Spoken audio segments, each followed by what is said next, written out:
마켓 시그널과 오늘도 함께 하시죠. 밤사이 FOMC 회의가 결말이 났습니다. 7회 연속 기준금리를 동결하기로 FOMC 위원회가 결정을 했는데요. 이로써 한미 금리차 역대 최대폭인 2%포인트로 계속 유지가 되겠습니다. 한편 이에 앞서서 발표됐던 5월 소비자 물가지수 CPI 같은 경우에도 시장 예상보다 낮게 나오면서 시장 환호를 이끄는 모습들 나왔는데요. 오늘 이 모든 내용들 마켓 시그널에 잘 담아보도록 하겠습니다. 네, FOMC에서 시장이 일단은 상승폭을 조금 둔화하는 모습이 나왔습니다. 앞서서 주거비 빼고 전부 다 내렸던 CPI는 크게 환호를 했었는데요. 장 막판에 조금의 상승폭이 줄어든 것은 아쉽게 느껴지지만 그래도 긍정적인 하루를 보냈던 것 같습니다.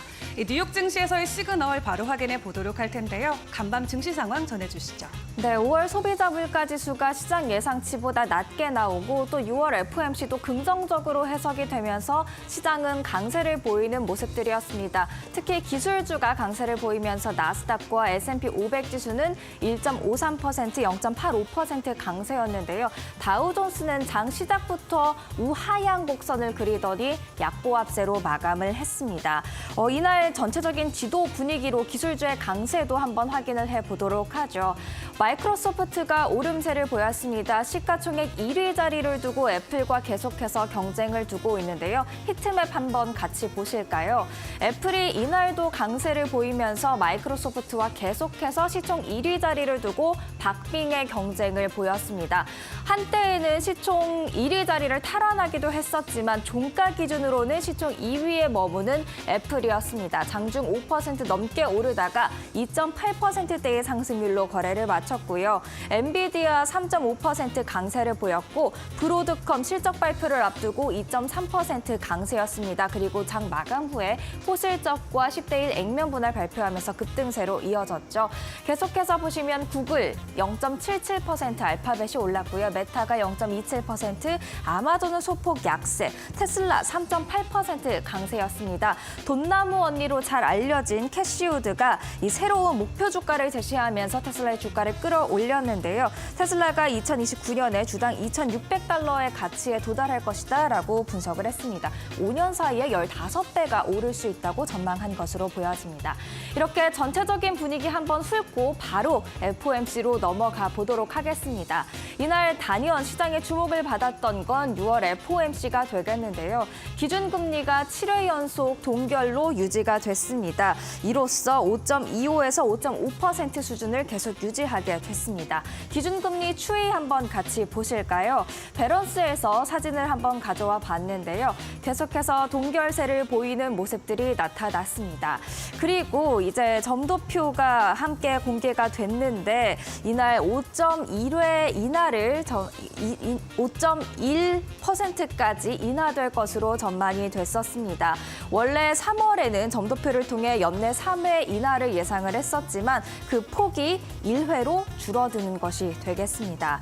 그렇다 보니까 내년에는 조금 더 공격적인 인하를 연준 위원들이 예상을 하고 있었는데요.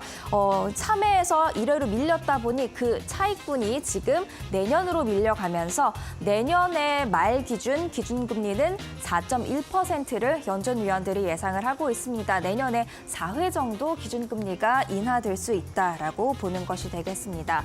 2026년에는 동일하게 3.1% 3월과 전망치가 동일하게 나왔고요. 장기적으로는 3월에는 2.6%의 기준금리를 전망했다면 이번에는 점도표상 2.8%로 조금 더 높은 기준금리를 예상하고 있는 것으로 확인이 됐습니다. 5월 CPI가 예상보다 낮게 나오면서 시장은 연내 2회 인하까지도 가능할 것으로 본다라는 그런 가능성이 강했는데 점도표를 보니까 1회 인하로 연준 위원들 현재는 중론을 유지하고 있는 것으로 보여집니다. 계속해서 다음 차트 한번 같이 보실까요? 이 연준의 발언은 좀 중립적이었다라는 평가가 나오고 있는데요. 이 차트를 한번 같이 보시죠. 지금 주황색 선을 주목을 하시면 좋을 것 같습니다. 이 선이 올라올수록 연준 의장의 발언이 매파적이었다라고 해석이 되는데요. 지금 0에서 살짝 올라왔습니다. 그러니까 지난번 FOMC 회의 때 기자회견보다는 지금 발언이 조금 더 매파적이었지만 그게 상대적으로 매파적이었다는 것이지 여전히 중립적인 수준을 유지는 하고 있다라고 해석이 될 수 있을 것 같습니다. 그리고 주요 발언들 한번 체크를 해보려고 하는데요. 정책이 제한적이라고 생각한다라는 코멘트 파월 의장이 했고요. 그리고 경제가 강하기 때문에 인플레가 내려오기 전에 금리를 인하하는 것은 적절하지 않은 것 같다라면서 여전히 임금 상승세가 강하다라는 부분을 지적하기도 했습니다. 또 하나의 지표의 금리 인하 가능성을 키우는 것은 부적절하다라는 코멘트도 했는데요. 이 하나의 지표라는 것은 이날 동시에 발표된 5월 소비자 물가 지수를 의미하고 있는 것으로 해석이 됩니다. 그러니까 지난 블룸버그 설문을 통해 경제학자들이 3개월 정도는 긍정적인 CPI 둔화가 확인돼야 연준이 편하게 움직일 수 있을 것 같다라고 예상을 한 것처럼 파월 의장도 동일하게 지표의 추이를 계속해서 지켜봐야 한다라고 언급한 것으로 보여집니다. 그렇다면 월가의 반응은 어땠을지도 한번 체크를 해보도록 하죠.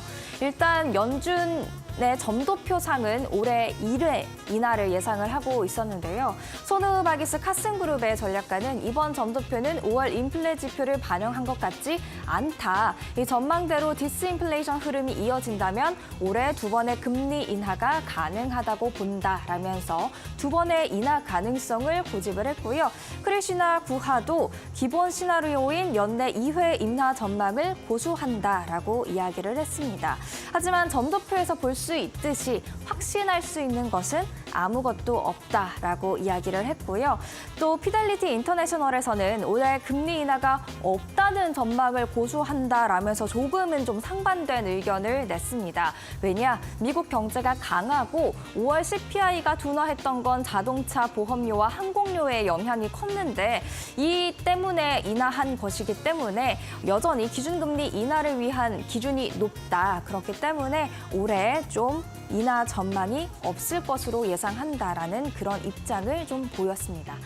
또 이어서 점도표 다시 한번 보실게요. 이 점이 하나가 연준 위원들의 금리에 대한 생각을 나타내는 지표가 되겠습니다. 숫자가 흐려서 잘 안 보이기는 하는데요.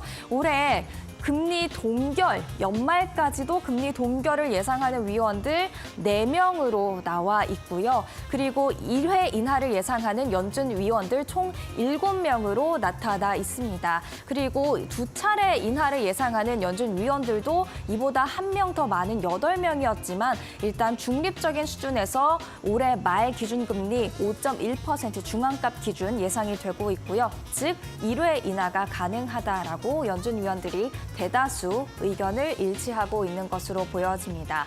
내년 같은 경우에는 4번에 여기서 추가 인하되는 이 수준이 가장 많은 것으로 예상이 되고 있고요. 이렇게 점도표를 해석을 해볼 수가 있겠습니다. 그리고 5월 CPI가 FOMC 마무리되기 전에 장 시작과 동시에 발표가 됐는데요. 보시면 하락 추세가 둔화 추세가 이어지고 있습니다. 5월 예상치보다도 그리고 4, 5월 수치보다도 더 낮은 5월 수치가 공개가 됐는데요. 전월 대비로는 0% 상승이 나왔고요. 그리고 전년 동기 대비로는 3.3%, 또 근원 CPI를 저희는 중요하게 봐야 할 텐데 전월 대비로는 0.3%가 예상이 되고 있고요. 그리고 전년 동기 대비로는 3.4%가 나왔습니다. 모두 예상치보다 적게 혹은 부합하게 나온 것으로 확인이 되고 있습니다. 이런 5월 CPI에 대한 평가도 이어가 봐야겠죠. 이 로버트 프릭 네이비 페더럴 크레딧 유니언의 경제학자는 마침내 헤드라인과 근원 물가 상승률에서 긍정적인 서프라이즈가 나왔다. 다만 주거 가격이 하락하지 않으면 CPI에서 진전을 보긴 어려울 것 같다라는 평가를 했습니다. 하지만 이 FOMC 이후 기자회견에서 제롬 파월 미 연준 의장 바로 하나의 변수보다 전반적인 데이터가 중요하다라는 이야기를 했는데요. 이 하나의 변수가 바로 주거비를 의미하는 거였습니다. 그러니까 주거비가 높게 나오더라도 전체적인 데이터가 하락 추세, 둔화 추세에 있다면 금리 인하가 가능하다라는 뜻으로 해석이 되고 있습니다.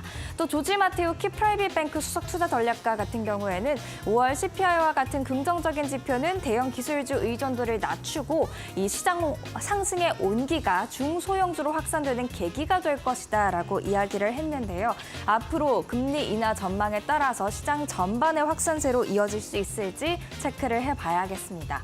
국채 금리도 한번 같이 확인을 해보도록 하죠. 10년물 국채 금리가 4.332%를 기록을 했고요. 2년물이 4.767%를 기록을 했습니다. 전날에 비해서 계속해서 하향 추세를 이어가고 있는데요. 사실 CPI 발표 이후 10년물 국채 금리 4.2%대까지 떨어졌다가 금리 인하 횟수 전망이 3회에서 1회로 축소되자 4.3%로 올라오면서 그 하락폭을 좀 줄여낸 것으로 보여지고 있습니다. 국채 금리의 하락은 시장 상승에는 긍정적인 재료로 작용하기 때문에 하락 추세가 이어질지 지켜보셔야겠습니다.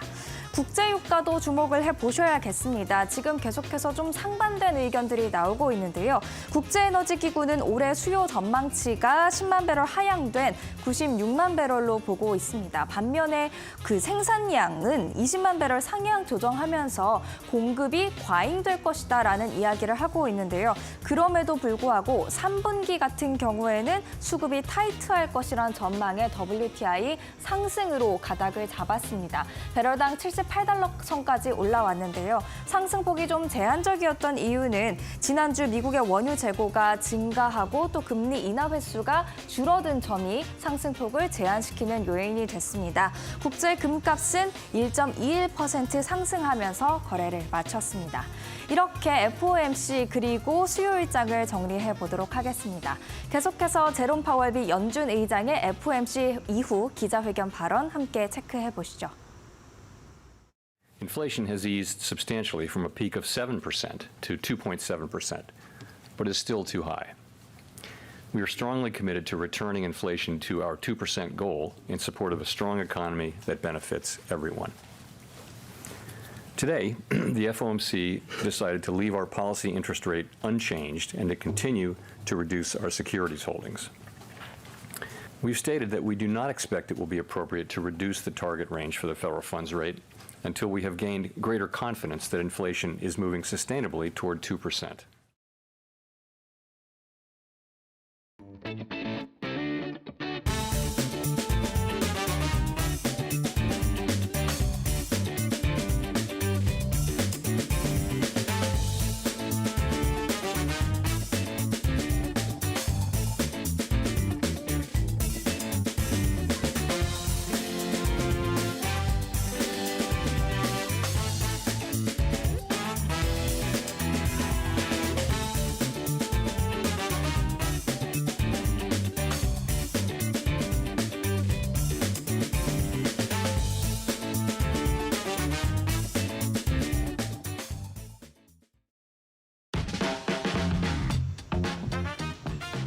네, 이번 주 빅위크 안에서도 오늘이 정말 중요한 날이었죠. 여러 가지 지표들이 한 번에 발표가 됐는데 함께 확인을 해보도록 하겠습니다. 주요 이슈들 확인해보는 머스너5 시작하겠습니다.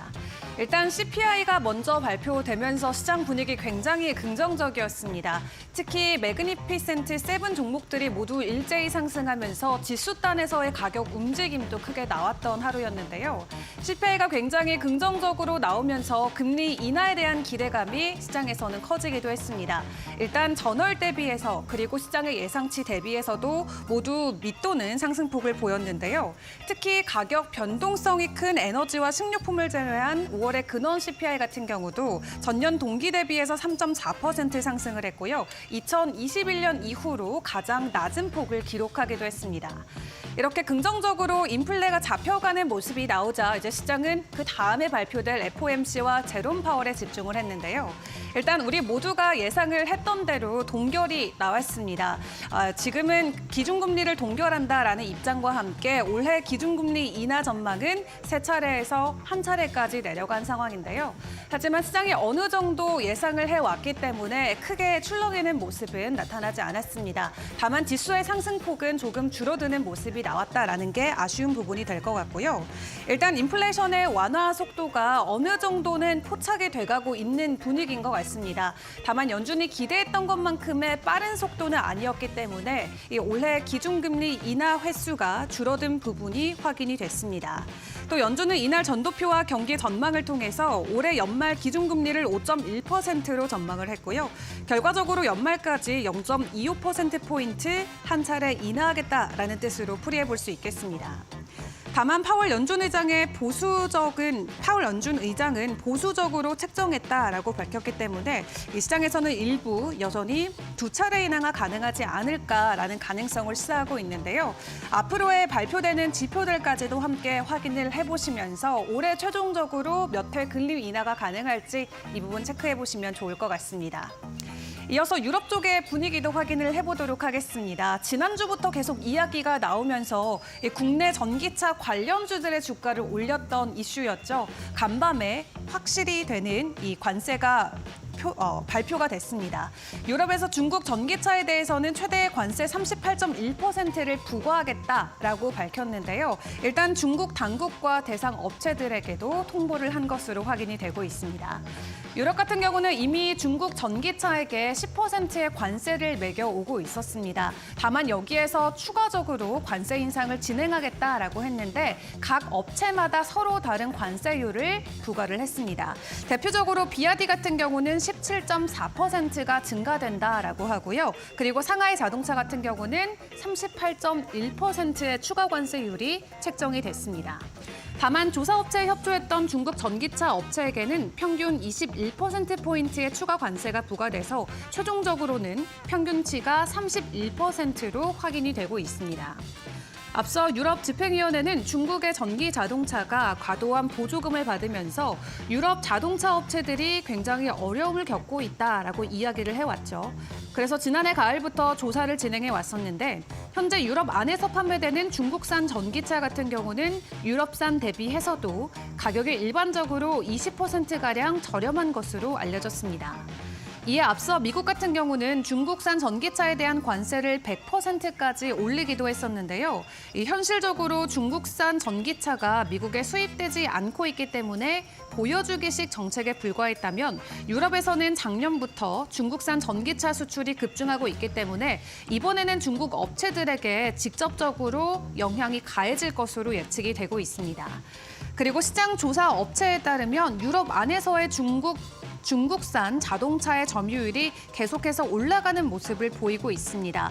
중국 자동차의 해외 수출은 전년 대비해서도 50% 넘게 증가했다라는 수치도 있었는데 일단 작년 기준만 놓고 보더라도 중국산 전기차 자동차 비율이 시장 안에서 7.6%를 차지하는 모습을 확인해 볼 수 있겠습니다. 일단 중국 쪽에서도 총력을 다해서 맞대응을 하겠다라는 입장이 나왔는데 구체적으로 어떤 대응이 될지까지는 확인이 안 되고 있는데요. 중국에서 맞불을 내놓게 됐을 때 또 국내 전기차 관련주들이 다시 한번 수혜를 받아갈 수 있을지 이 부분도 확인해 보시면 좋겠습니다. 이렇게 중국과 미국 또 유럽과 중국에 대한 글로벌 밸류체인이 굉장히 긴장감이 팽팽해지고 있는 가운데 이번에는 미국과 러시아의 소식도 전해졌습니다. 미국이 중국에 이어서 러시아에게도 반도체 수출 규제를 강화하겠다라는 소식을 전해왔는데요. 이탈리아에서 열리는 G7 장관 회의를 앞두고 미국 측에서 이 대러시아 제재를 대규모로 발표를 했습니다.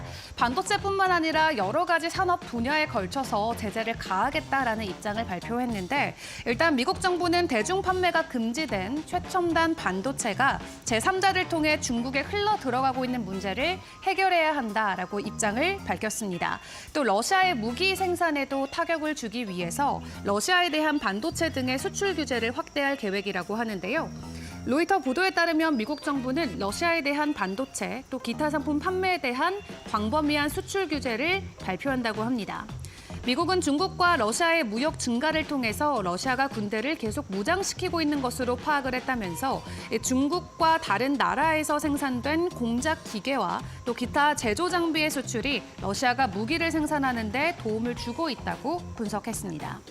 그렇기 때문에 러시아에 대한 제재 조치는 현재 불가피하다라는 입장인데 이어지는 날카로운 규제로 인해서 이게 전반적인 글로벌 무역 전쟁으로까지 번질지 이 부분도 분위기 계속 확인을 해보셔야 될 것 같습니다.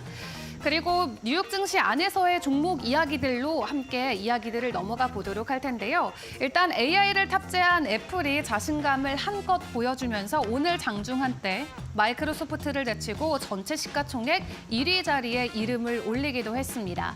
1위라는 왕좌의 타이틀을 걸고 굉장히 치열한 이 앞치락 뒤치락 전쟁이 이어지고 있는데 지난주만 하더라도 엔비디아가 시가총액 발표와 함께 굉장히 긍정적인 흐름을 보였죠. 그의 애플의 시가총액을 뛰어넘으면서 2위의 자리에 오르기도 했습니다. 다만 애플이 5개월 만에 다시 한번 마이크로소프트를 장중에 추월하면서 1위 자리까지 오르는 모습을 보였는데요. 애플이 이렇게 긍정적인 가격 흐름을 보여주는 것은 앞선 WWDC발 이슈 평가가 이어지면서 오늘 장중에 애플 한때 6% 넘게 반등하기도 했는데요. FOMC 회의와 함께 일단은 주가가 2% 정도 상승하는 것으로 오름폭을 마무리 지으면서 결과적으로는 마이크로소프트에게 1위의 자리를 다시 내주기도 했습니다. 내일 분위기는 어떠할지 계속해서 확인을 해보시죠. 또 간밤 암호화폐 시장 상황도 확인을 해보도록 하겠습니다. 지난 이틀 동안 비트코인의 가격 조정이 있었죠. 다만 FOMC를 앞두고 비트코인은 늘 가격 하락이 나오는 모습을 보였습니다. 즉 FOMC 패턴으로라고도 불리는데 이 FOMC 회의 직후 결과적으로 비트코인의 가격은 다시금 반등하는 모습을 보였습니다. 이 올해 진행됐던 FOMC의 시기를 비트코인 차트에 대입해서 놓고 비교를 해보면 FOMC 전일 이틀 정도는 추가적인 비트코인의 가격 하락이 계속 나왔었고요. FOMC 회의 직후는 다시금 가격에 반등하는 모습을 보이면서 올해 FOMC 패턴에 대한 확실한 이 동결 가능성이 지표를 통해서도 확인되는 모습을 볼 수 있을 것 같습니다. 이에 비트코인은 장중에 7만 달러 선을 회복해주는 모습을 보여주기도 했는데요. 다만 미국 증시 장 마감 기준으로는 6만 8천 달러 선까지 다시 밀려 내려가기도 했습니다. 지금까지 전반적인 시장 분위기 함께 확인해봤습니다.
지금 시장이 6월 FOMC로 떠들썩한 가운데 현지 연결해서 6월 FOMC 그리고 시장 전반에 대해서 자세하게 알아보도록 하겠습니다. 김상윤 이데일리 뉴욕 특파원 연결돼 있습니다. 안녕하세요. 네, 김상윤 뉴욕 특파원입니다. 네, 지금 6월 FOMC가 막 끝나서 많이 바쁘실 것 같은데요. 현지의 음성들 생생하게 전달을 해주시길 바랍니다. 일단 CPI 보고서도 나왔고요. 그리고 6월 FOMC도 기준금리 동결로 끝났습니다만 할 이야기는 참 많은 것 같습니다. 일단 CPI 보고서부터 어떤 평가가 월가에서 주를 이루고 있는지 좀 설명해 주시죠. 네, 일단 미국 시간으로 오늘 오전 발표된 5월 CPI를 봐야 오늘 S&P 500과 나스닥 지수가 사상 최고치를 기록하고 국채 금리가 뚝 떨어진 것을 이해할 수 있습니다. 시장은 오늘 FOMC보다 5월 소비자 물가가 크게 둔화한 점에 더 강점을 찍었습니다. 노동부에 따르면 5월 고런 CPI 상승률은 전년 동월 대비 3.4%로 월가가 집계한 예상치 3.5%를 밑돌았습니다. 3년여 만에 가장 느린 속도죠. 그런 CPI는 변동성이 큰 에너지와 식품을 제외한 지표로 기술적 물가 흐름을 볼 수 있는 지표입니다. 지난달 3.6%보다도 0.2%포인트가 뚝 떨어진 수치입니다. 전월 대비 상승률은 0.2%로 이 역시 시장 예상치 0.3%를 밑돌았습니다. 소수점 둘째 자리까지 반영한 상승률은 0.16%에 불과합니다. 에너지, 식품 등 변동성이 큰 상품을 포함한 헤드라인 CPI는 전년 동월 대비 3.3% 올랐고 전월 대비로는 보합이었습니다.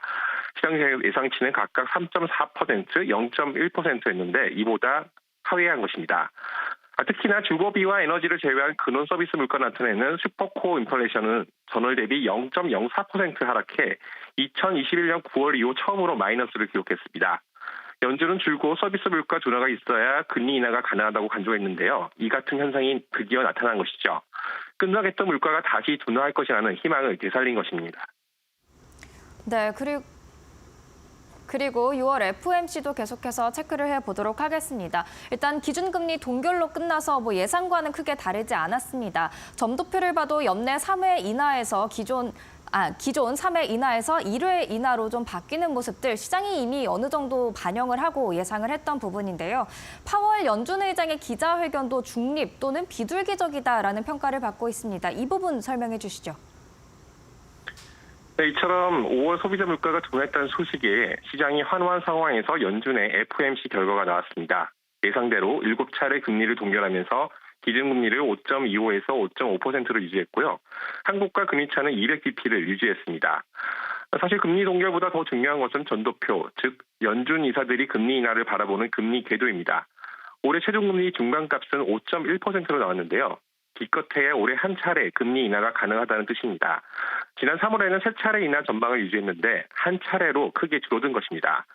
FOMC 위원 19명 중 가장 많은 8명은 올해 말 기준금리 수준을 4.75에서 5.0%로 예상했습니다. 7명은 5.0에서 5.25%였고요. 나머지 4명은 동결인 5.25에서 5.5%를 제시했습니다. 금리 동결을 요구한 위원이 2명에서 4명으로 늘어난 것이죠. 다소 매파적인 점도표로 볼 수 있는 대목입니다. 다만 희망이 있는 건 2026년 최종 금리 전망을 기존 3.1%로 유지했다는 점입니다. 내년 최종 금리는 3.9에서 4.1%로 올라가긴 했지만 이는 올해 금리 인하 폭이 줄어들면서 영향을 미친 것입니다. 이에 따라 내년엔 기존 3차례에서 4차례 금리 인하가 가능하다고 연준은 보고 있는 것이죠. 이는 연준이 올해 한 차례 금리 인하 폭을 내년으로 미룬 것으로 해석되는 대목입니다. 다소 매파적인 점도표의 제롬 파월 연준 의장은 기자회견에서 시장 달래기에 나섰습니다. 그는 점도표가 다수 보수적으로 책정됐다는 점을 언급했고요. 오늘 CPI도 크게 반영되지 않았다는 것을 시사했습니다. 그는 위원들이 이날 아침 물가 보고서를 보긴 했지만 대부분 사람들은 일반적으로 단 하루 만에 반영하지 않는다고 밝히기도 했습니다. 특히 제롬 파월 의장은 5월 CPI 보고서를 상당히 긍정적으로 평가했습니다. 그는 오늘 CPI 보고서를 인플레이션 둔화 진전으로 보고 있다며 연준이 자신감을 키우는 데 도움이 될 것이라고 했습니다. 아울러 누구나 예상하지 못했던 것보다 확실히 좋았다고 재차 강조했습니다.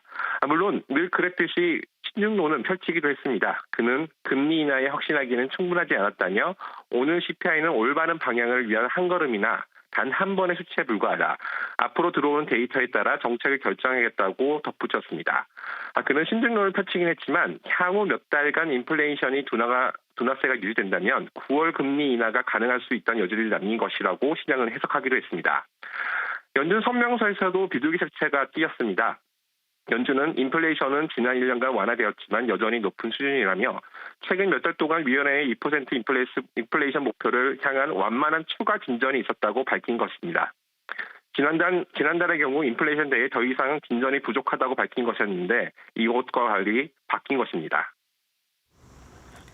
네, 파월 의장이 좀 비둘기파적인 색채를 조금은 띠다 보니까 시장에서도 점도표상으로는 1회 인하를 보여줬지만 2회까지도 가능할 것 같다라고 보는 그런 의견들이 나오고 있는 것 같습니다.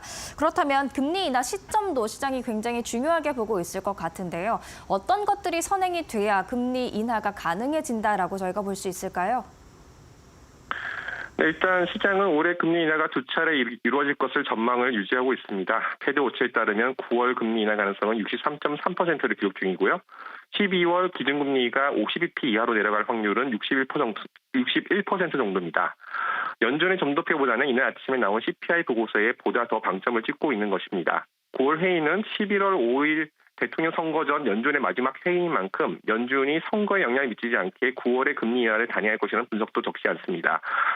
금리 인하가 단행되려면 오늘 5월 CPI 보고서처럼 CPI가 한두 달 정도 더 둔화되는 게 이어지는 게 중요할 것으로 보입니다. 그리고 파월 의장은 오늘 고용 시장이 좀 더 이제 둔화되거나 더 급격한 예상치 못한 악화가 될 경우에 금리가 인하될 수 있다는 것도 시사했습니다. 향후 물가 보고서와 고용 보고서가 중요할 것으로 예상됩니다. IB에서는 여전히 9월 인하 가능성도 열어두고 있습니다. 투자은행 에버코어 ISI 크리스티나 구나 부회장은 연준 의장이 인플레이션 둔화가 향후 몇 달 동안 광범위하게 유지된다면 연준이 9월 인하 가능성도 열어두고 있는 것으로 평가했습니다. 오늘 매파적 점도표에도 불구하고 물가 둔화가 현재처럼 이어진다면 연준이 금리 인하를 두 차례 이어갈 수 있을 것으로 본 것입니다. 추가적으로 나오는 데이터를 봐야겠지만 당분간 연준은 시장이 너무 빨리 달려나가는 것을 경계할 것으로 예상되고 반면 시장은 연준의 신중론을 무시하며 올해 금리 인하 두 차례가 가능하다고 베팅을 할 것으로 전망됩니다. 네, 이렇게 FOMC 정리를 해봤습니다. 지금까지 김상윤 이데일리 뉴욕 특파원이었습니다. 말씀 감사합니다. 네, 감사합니다. 그럼 이어서 시장에 영향을 미칠 수 있는 빅 이슈들 그리고 제롬 파월 연준 의장의 발언 다시 한번 보고 오겠습니다.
안녕하세요. 메리토코 신일섭입니다. 오늘의 주제는 페드 금리 동결 발표, 피트, 데이브 앤 버스터즈 실적 발표입니다. 자, 금리를 보려고 밤을 새신 분들 많을 텐데 저도 금리 파월 의장 언제 나오나. 근데 시간은 여기는 딱딱 지키더라고요. 진짜 지각은 절대 안 하더라고요. 딱 나올 시간 정각에 정확히 문을 열고 파월이 딱 등장을 하더라고요. 그래서 그런 모습이 아주 좋아 보였고 일단 금리는 동결돼서 몇 번인가 세볼까요? 하나, 둘, 셋, 넷, 다, 여섯, 일곱. 일곱이네요. 7번째 회의까지 연속으로 동결을 결정했습니다. 지금 이 수준이 상당히 높죠. 코로나 바로 이전 수준이 한 3%? 그렇죠. 요 정도였죠. 지금 거의 한 2배가량을 받고 있죠. 이게 그러니까 우리가 그거라고 적금금리나 예적금리라고 생각하면 되잖아요. 미국이라는 은행이 있는데 5.5%의 금리를 주고 있는 거예요. 근데 우리나라는 우리나라에 대한 애국심이 없는 건 아니고 객관적으로 봤을 때 미국보다 능력치가 레벨이 좀 다운되어 있잖아요. 근데 우리나라는 그런데 3% 정도밖에 주질 않으니 그럼 돈이 다 미국으로 가겠네요. 그렇죠. 미국이 훨씬 더 국력도 강하고 훨씬 더 스펙이 좋은데 거기서 5.5를 준다고 하니 글로 다 몰려가겠죠. 그러니까 지금 여기에서 이제 우리나라의 고민이 있는 거죠. 근데 우리나라도 그래서 이게 따라 올려야 될 거 아니에요. 우리나라는 당연히 지방은행 수준으로 생각하면 되니까 시중은행에서 5.5를 주는데 지방은행에서 3% 준다고 하면 누가 오겠어요. 제2저축은행이라던가 지방은행은 금리를 2배로 줘야 겨우 올랑말랑한데. 그래서 우리나라도 올려야 되는데 우리나라 올리면은 경기가 침체될까 봐 못 올리는 거죠. 그래서 돈은 계속 절로 쏠리고. 그러니까 여기만 그냥 바라보고 있는 거예요, 그냥. 근데 어쨌든 간에 지금 그 부분이 멈춰가지고, 그렇죠? 여기서 조금 내리면 우리나라가 가만히 있어도 금리가 격차가 줄어들겠죠. 그러니까 우리나라는 뭐 어떻게 뭐, 그죠? 열심히 하시겠지만 금리를 뭐 사실 인상을 하거나 인하하거나 약간 주도적으로 하기가 애매합니다. 어쩔 수가 없고요. 미국이 어떻게 하느냐에 따라 이제 달라지겠죠. 그래서 지금 여기서 내리기 시작한다면은 다시 그 코로나 이전 수준으로 가려면 한 2.5% 격차가 있습니다. 근데 일단 금리 인하를 아까 나왔지만 한 번 정도밖에 안 하겠다. 그래서 지금 어떻게 되냐면 또 그 9월 달이 극심하게 변했거든요. 또 변했어요. 지금 현재는 또 들어가 보면 모르겠는데 지금 한 2시간 전에 이렇게 변했습니다. 가보시면은 어떻게 변했을까요? 지금 이제 이게 또 이제 다음으로 넘어갔어요. 다음으로 넘어가서 48일 정도 남았어요. 근데 지금 그게 이제 7월 달 거고 7월 달은 안 보여드렸고 이게 지금 9월 18일 거거든요. 7월 달은 어제 보셨죠? 9월 달도 보셨죠? 9월 달이 갑자기 확 변했네요. 이 박빙이었잖아요, 둘이. 기억하세요? 이거 두 개 박빙으로 계속 치고받고 있었죠. 뭐 49대 51, 51대 49 막 이랬잖아요. 여기 갑자기 확 벌어졌네요, 어제 보고. 그렇죠? 금리 인하가 갑자기 이게 늘어났어요, 지금. 58.3. 여기 지금 36.7로 줄어들었어요, 금리 동결은. 저기 4.75까지 내리는 것도 5% 정도 있거든요, 지금. 그러니까 지금 9월 달이 결국 기점이죠. 그러니까 한 번만 내린다면 9월 달이겠거니 이 의견이 더 우세해졌어요, 지금. 어쨌든 간에 충격이 9월 달에 온다. 그 충격이란 얘기가 충격적이라는 우리 단어의 뉘앙스 때문에 나쁜 부정적인 이미지로 생각이 되지만 충격이라는 것은 위로 올 수도 있고 아래로 올 수도 있는 거예요. 좋은 충격이 있을 수도 있고 나쁜 충격이 올 수도 있는 거죠. 어쨌든 간에 금리의 어떤 이 변동이 여기 9월 달에 생긴다면은 주식시장에 어떤 무엇인가 충격이 올 것이다. 어떻게 될지 몰라요. 금리 인하를 좋게 받아들이느냐, 금리 인하를 나쁘게 받아들이느냐는 시장의 몫이거든요. 그러니까 계속 말씀드렸듯이 금리 인하라는 게 사전적 의미로는 돈이 많이 풀리고 이런데 만약에 정말 사전적 의미로 다 작용을 한다면 각국의 무슨 총재니 위원들이 왜 이렇게 고민을 하면서 결정하나요?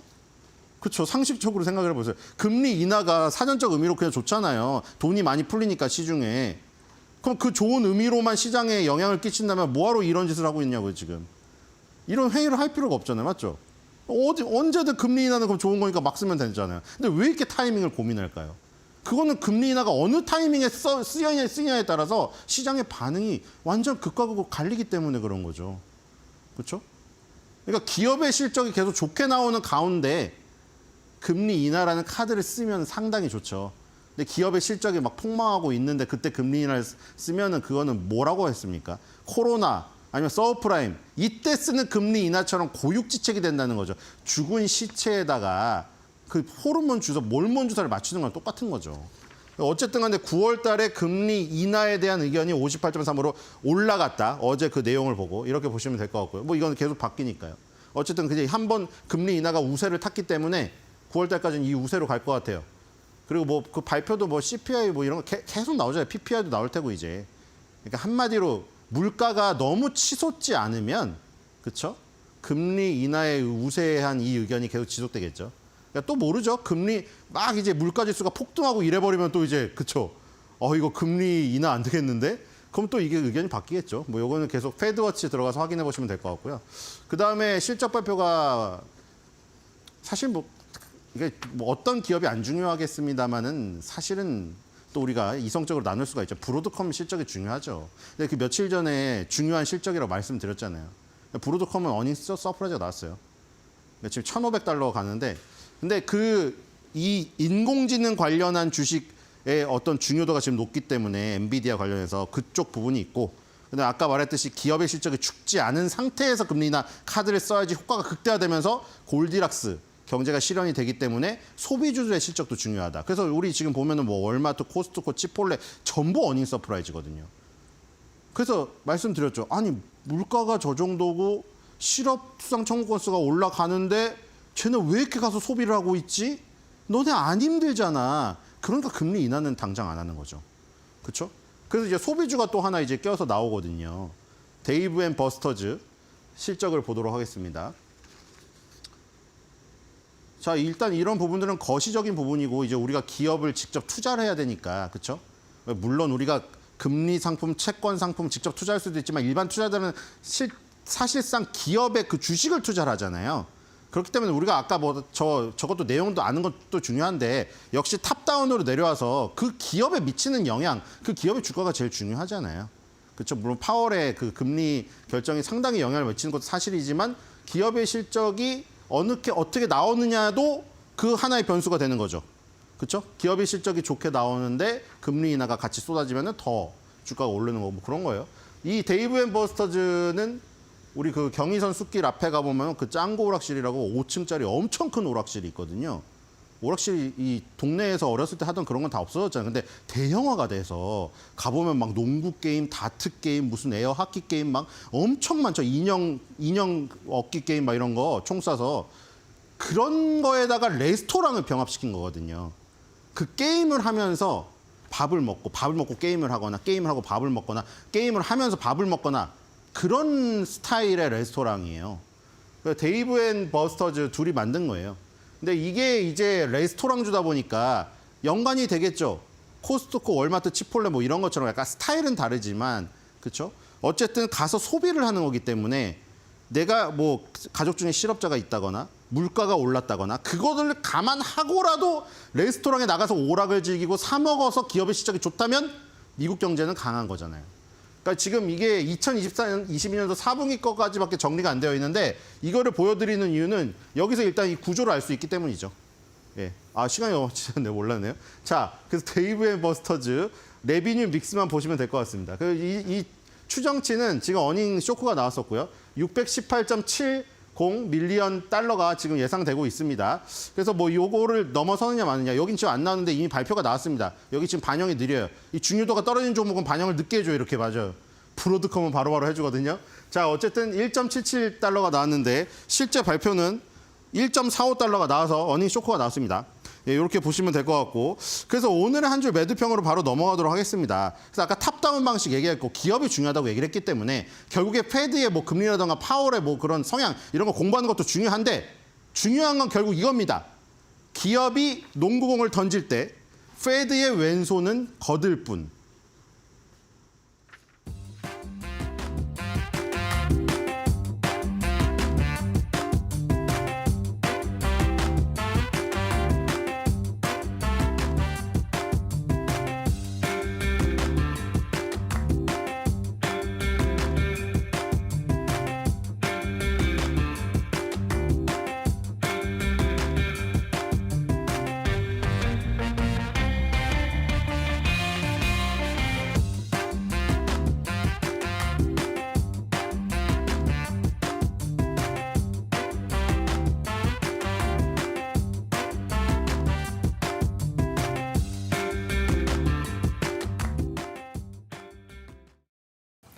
Inflation has eased substantially from a peak of 7% to 2.7%, but is still too high.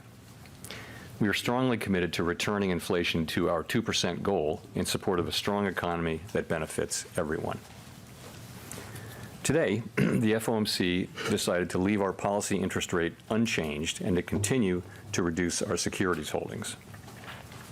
We've stated that we do not expect it will be appropriate to reduce the target range for the federal funds rate until we have gained greater confidence that inflation is moving sustainably toward 2%. 6월 FOMC에서 공개된 점도표상 연내 3회 인하가 예상됐던 미국의 기준금리, 이제는 연 1회 인하가 예상되고 있습니다. 그래도 올해 안에 기준금리가 인하될 것이다라는 이야기 계속해서 나오고 있는 건데요. 과연 그 한 번 언제 인하가 되는 걸까요? 그리고 그때 우리는 어떻게 시장에 대응을 해야 할까요? 오늘은 역사로 보는 금리 인하라는 타이틀로 한번 준비를 해봤습니다.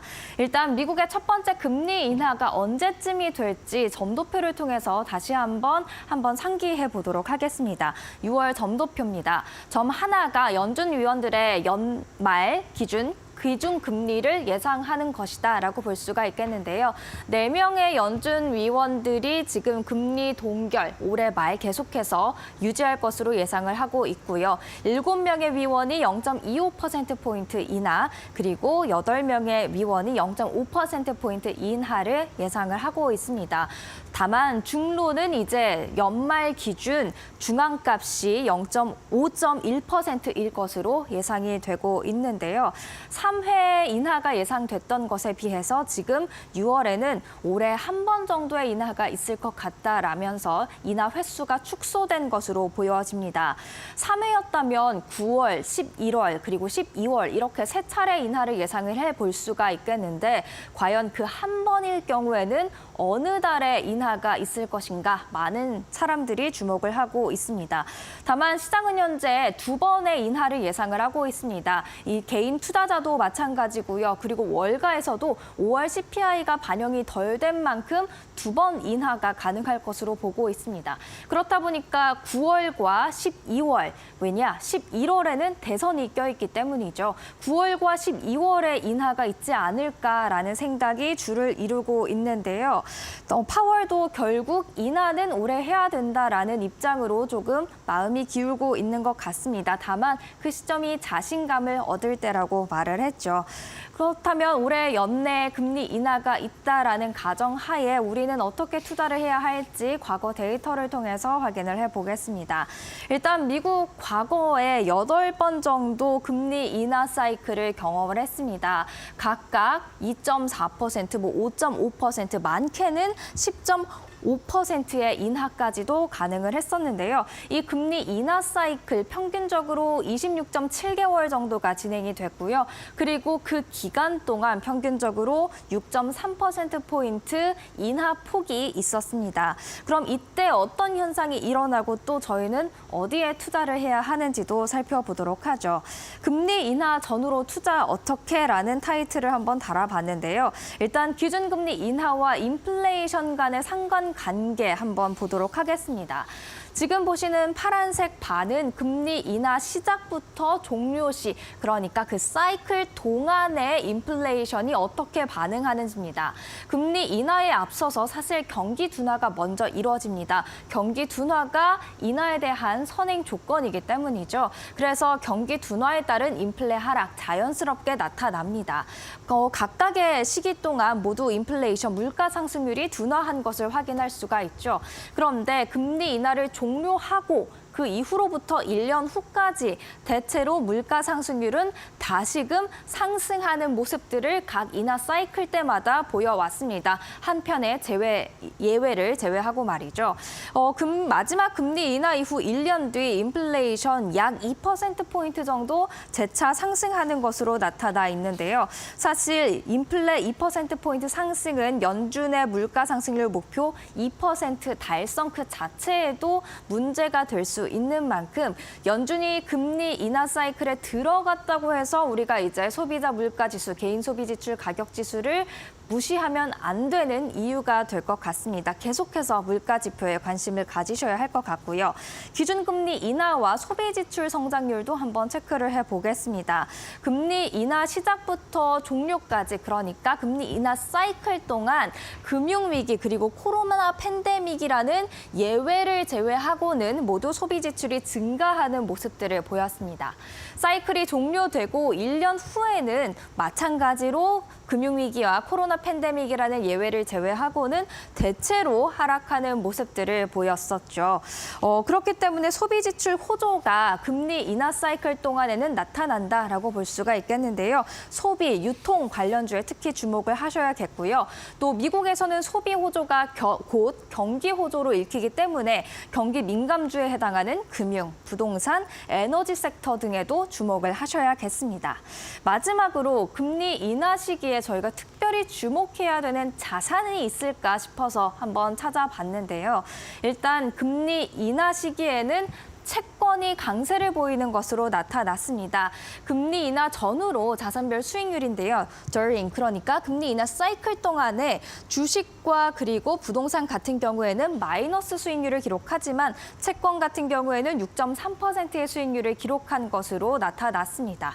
그런데 이게 이제 1년 후, 2년 후, 4년 후 갈수록 채권의 매력도는 떨어지는 것으로 나타났습니다. 채권의 수익률 계속해서 플러스권을 유지하긴 하지만 그보다도 주식과 부동산이 아웃퍼폼하는 것을 확인을 할 수가 있죠.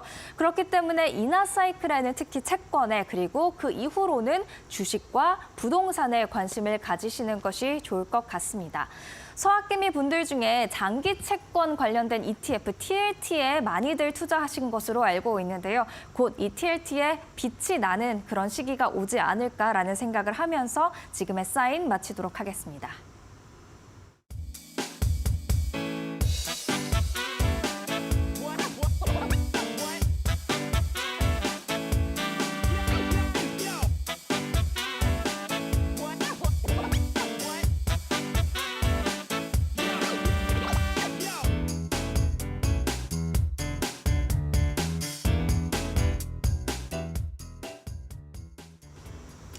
국내 시장도 6월 FOMC를 예의주시하고 있었던 만큼 오늘장 국내 증시에는 또 어떤 영향을 미칠지 2부에서 자세히 다뤄봐야겠습니다. 네, FOMC 일단 기준금리 동결한다라는 것은 모두가 알고 있었던 이벤트였기 때문에 아무래도 잘 나온 CPI에 조금 더 집중해주지 않을까 하는 생각이 있는데요. 어떤 분위기로 오늘 국내 증시 펼쳐질지 저희 7시에 돌아와서 다시 꼼꼼하게 체크해 보도록 하겠습니다.